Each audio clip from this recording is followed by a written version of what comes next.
Call करते हैं ना, तो क्या होता है, मन आपका हमेशा एक इमेज से दूसरी इमेज पे जाता है, करेक्ट।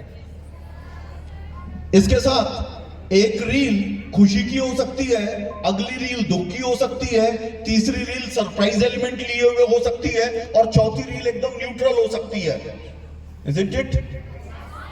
ठीक। क्या हुआ, आपके अंदर क्या हो रहा है, आप इसको देखिए। आपका मन क्या कर रहा है, एक बार एक इमोशन पर है सेंट्रलाइज्ड, उसके बाद दूसरी बार दूसरे इमोशन पे जाता है, तुरंत ही तीसरे इमोशन पे जाता है, और फिर चौथे इमोशन पे जाता है। होता है ना ऐसा? It affects your concentration. बहुत बड़ा नुकसान है इसे देखने से। 1 घंटा भी अगर आप देखते हैं, आप कोई कंसंट्रेट करके एक चीज देखिए, वो अच्छा है, लेकिन हमारा मन जो हर क्षण अपने अपने क्या कहेंगे टारगेट के बिंदु बदलता रहता है, इससे हमारा कंसंट्रेशन परमानेंटली नुकसान पहुंचाता है।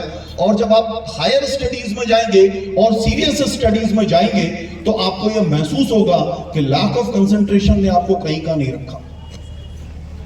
कोई भी बड़ा आर्टिस्ट, बड़ा बिजनेसमैन, बड़ा सिंगर, बड़ा साइंटिस्ट, मैथमेटिशियन, व्हाटएवर, कोई भी नहीं हो सकता, इवन प्लेयर भी नहीं हो सकता अगर उसका कंसंट्रेशन कम है।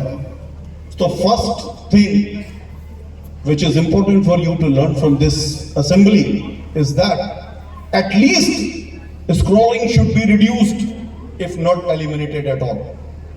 Clear? कम कीजिए, जितना कम कर देंगे उतना अच्छा होगा।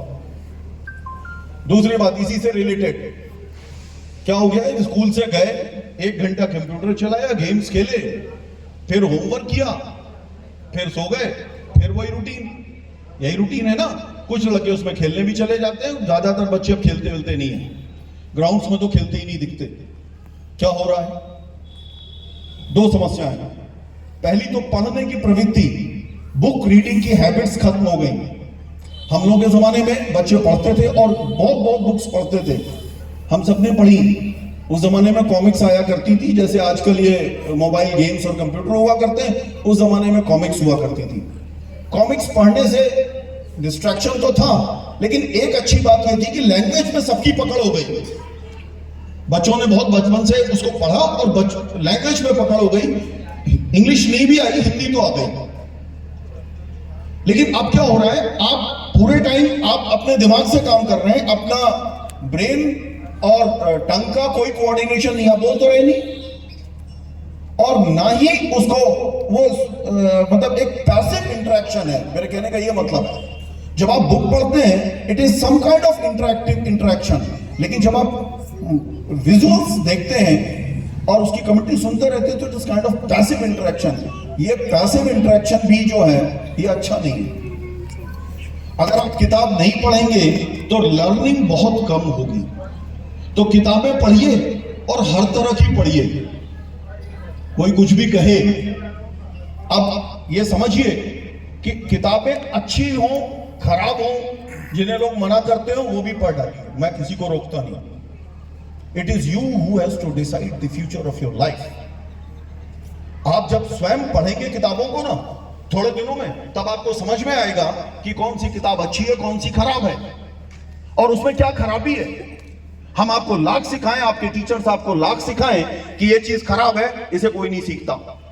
सीखते तब है जब हम लोग स्वयं उसको करके सीखते हैं। That is long lasting. The impression we get while doing it is the long lasting.